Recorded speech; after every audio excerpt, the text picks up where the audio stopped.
Hi Cole, great to catch up with you today and do a little bit of work on your game. Fantastic results towards the end of the session. I think just understanding ball flight helped tremendously. The fact that what we've got here, when we look at your original footage on the far left and second from the right, is quite a traditional swing really. We're going to set up to it quite well, and then we're going to take the club back a little bit outside the line. One of the common thoughts in sort of modern teaching is to try and keep that club in front of us. So that's going to help us get a little bit more upright in the backswing and give us room to drop it on the inside and then release the golf club. When you look at you from face on, there is a look of a sort of handsy release as you come through this golf ball. There's a definite club head being thrown at the ball from about here. You can see as you're coming into it, there's not a great deal of lag at this point.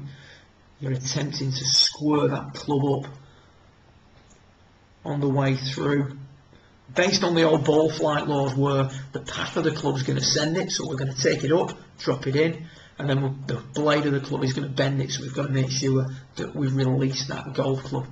Problem is, as we discovered today when we got you on flight scope, or what we talked about when we got you on flight scope, is that that isn't actually the case. In order to hit a draw, we need the club face to be presented in a slightly open position with a swing path that's swinging further to the right, so we're hitting out at the golf ball more with a more passive swing with the hands on the way through.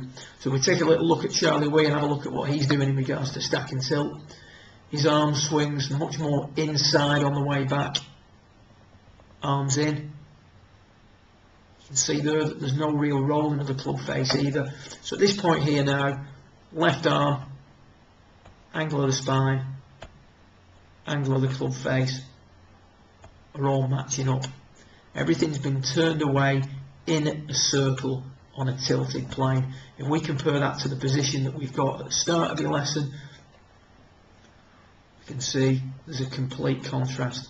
Here at that waist level position, we've got the arms and the club way out in front of you. We've got the toe end of the club rotated up, and as we can see, it's certainly not mirroring the angle of the spine.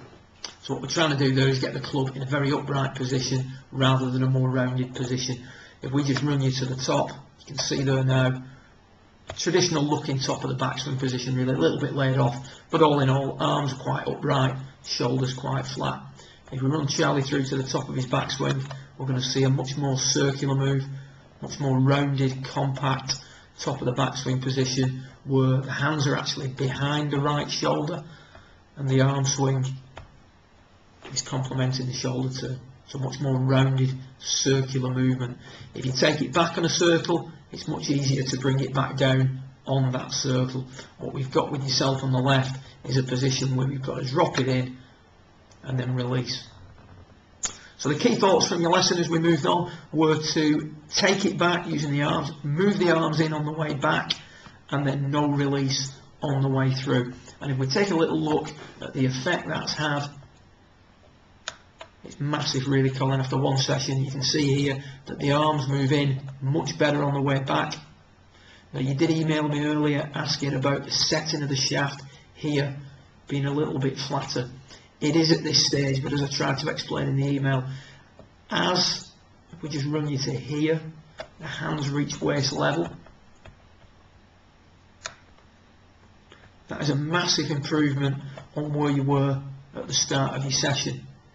However, if we take a little look at Charlie Wee, his arms have moved in a little bit earlier, and as a result he has the club a little bit more in front of his hands, whereas with yourself the club's more in line with your hands. If you can get the club in front of your hands, that's going to facilitate a little bit steeper setting of the shaft halfway back. Having said that, if we run you through to the top of your backswing in your original swing, and then we look at it with a new swing, with a new swing thoughts, look at the difference there. That's massive. The difference not just in the arm plane and the shoulder plane, the difference in the leg action. Look how much more daylight you've got between your knees as your left knees work forward and your right knees work back, allowing you to make a more centered turn. On the way through now, we've just got to keep the hands nice and quiet. With your old way of swinging, you drop the club on the inside and release which will result in a follow through where we can see quite handsy to impact, which results in a follow through where the club head's low and the hands are high. Whereas over here on the right now, we're going to come through much quieter. We're not going to try and release it. There is still work to do there. We need to move forward a little bit more in the downswing. But all in all, how much quieter that release is coming through. The club head now much higher than the hands. A totally different swing on the way through. So there you have two key aspects. Get the arms working in. No release on the way through. Keep working on the drill that we gave you. If you need anything between now and when we get together in 2 or 3 weeks' time, feel free to give me a call or drop me an email. Good luck with it, mate. Speak soon. Well done.